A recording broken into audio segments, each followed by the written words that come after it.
very good morning to all. Oxford defines marriage as a union between two people. It's in an understanding to live for a specified period of year. That is how Oxford defines. Some jurisdiction defines it as they defines much more specifically. It is a union between a male and a female. That's how the jurisdiction defines it. And why do they marry? What for they marry? Some usually say that for me to meet my needs, I need some partner. For some, it might be like for me to travel in a course through my life in the direction which I would like to, and I would like to have a person who also wishes to walk in the same direction so that we share the same passion. That's how some end up in marriage.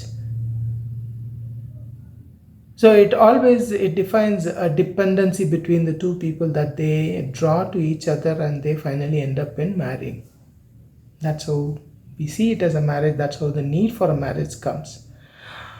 How church defines marriage as. Church actually defines marriage as a union between a man and a woman in presence of God, and they take an oath to meet their needs, to be together in happiness, to be together in their sorrow, to be together when they are at high, to be together when they are at low, and in due course, in time, when God permits, they bring forth children. That's how church defines. How does Bible defines? How does Bible talks about marriage? Is what we are going to see now. And I am taking examples of 3 marriages that Bible gives a good bit of detail for us to learn from. The first marriage that I would like to share is a marriage where the purpose for mankind is defined. It is indeed the first marriage that happens in the Bible.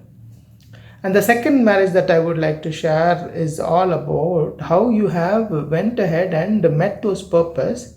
So it is at the end of the days when the judgment is about to come. This marriage is detailed in the book of Revelation. While the last marriage, the third marriage that I am going to share about is one of the very first marriages that happen that Bible defines. It is in the book of Genesis, marriage between Isaac and his wife Rebecca, orchestrated or authored by Abraham, God. And this marriage acts as a shadow of what is going to happen in the end of days between Jesus and his new bride, how God brings about the people. And it also, this marriage of Isaac also gives us a good indication as to how we are supposed to find our life partner. That is what we are going to see. Shall we go into the stories? The first marriage happens in the Garden of Eden. Bible states God created man in his own image as male and female in a single entity called Adam.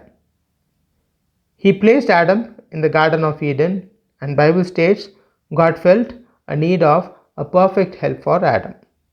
Well, is it true that God didn't knew about it earlier? I don't think so. He just wanted Adam to know that his perfect help is not going to be from any of the animals or birds, but rather it's going to be a person residing inside him. God gave Adam a deep sleep, and major translations states that God took a rib from Adam and made Eve, while some of the midrashes of certain rabbis states that Eve is taken out of an entire side portion of Adam. Whatever might be the case, we now have Eve standing in front of Adam, who recognizes her as bone of his bone and flesh of his flesh. This is the first marriage that Bible reports, and it is the first and only relationship that God institutionalizes. Well, the purpose was defined to replenish the earth, fill it, nurture it, and rule over it, which ultimately means reproduce your own beings and take care of the nature for your purpose. How well have you accomplished the purpose is what will be looked and justified before the final marriage that the Bible explains. This is the marriage that we would talk about now. This is reported in the last book of the Bible, the Revelations, revealing of the secrets of the end of world. This book explains about what happens during the end of times, and it culminates in the marriage between our Lord Jesus Christ and his bride, the New Jerusalem. The inhabitants of the New Jerusalem are the people whose names are found in the book of life. These are the people who were just and declared to be righteous based on reviewing the scrolls of their life. So, it is evident that each person is given a scroll with written notes on what they need to do in each day at each instances of their lifetime. And during the end days, they will all be judged on their acts against what is written. Whomsoever are justified based on that will find their names in the book of life and will be part of the bride that marries the bridegroom, our Lord Jesus Christ. Others sadly will end up in eternal fire, that is in hell. That's how Bible ends. Interesting to note that the first and the last marriage have their own links to Jerusalem, and it revolves around purpose. In the first marriage, purpose was defined, while in the last, the purpose was examined and verified. It also lets us know that marriage is required to find a perfect help in meeting the purpose of our life. That's what Solomon says in Ecclesiastes chapter 4 verses 9 to 12. Two people are better than one. When two people work together, they get more work done. If one person fails, the other person can reach out to help. But those who are alone, when they fall, have no one to help them. If two people sleep together, they will be warm. An enemy might be able to defeat one person, but two people can stand back to back to defend each other. And three people are even stronger. They are like a rope that has three parts wrapped together. It is very hard to break. Who is this third person in marriage? It is God Himself in the Spirit. How do you involve God or the Holy Spirit in your marriage? Is what explained in this last marriage that we are about to see. This is the marriage of Isaac, son of Abraham, that is explained in the book of Genesis. Abraham wants to find a bride for his son Isaac. So he calls on his most dependable servant and sends him to his father's house on this mission. Servant asks back to Abraham, what if the bride opts to come here? For which Abraham responds, in that case you are free from the oath. The servant set forth his journey, and on his journey sets certain conditions to God of Abraham to find the right bride for Isaac. That's when Bible introduces Rebecca. She meets the servant's conditions, and she happens to be the daughter of a close relative of Abraham. She comes to know about Abraham through the servant and obliges to do as per Abraham's wish. She returns with the servant to meet Isaac. Isaac was on his way after his meditation and found Rebecca. He took her as his wife. This is the marriage that is well explained in the book of Genesis.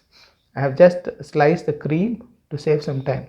If you are further interested, you can read through the book of Genesis using my reference section. As I mentioned, this story is the shadow of what is to come in the end of days. As you see, Rebecca, with the help of servant, the Holy Spirit, found Abraham, the Father God, and was united with her bride, Isaac. Likewise, people who, with the help of Holy Spirit, find God and do their purpose will end up being part of the bride that marries the Son, our Lord Jesus Christ. Also, as Abraham represents the image of God, while the servant represents the Holy Spirit, Isaac knows his father, while Rebekah comes to know about Abraham, that is God, through his servant, the Holy Spirit. So both the man and his women must search for God to find their purpose with the help of Holy Spirit. Once they find their purposes, it is God who brings them together as husband and wife. This is what people call as a marriage triangle. Man draws a line towards God to find his purpose, and women draws a line towards God to find her purpose. When they find the purpose, finally God draws the third line. Thus marriage happens. So marriage are not just a union of male and female, but much more than that. It is the way you meet your purposes for which you are created.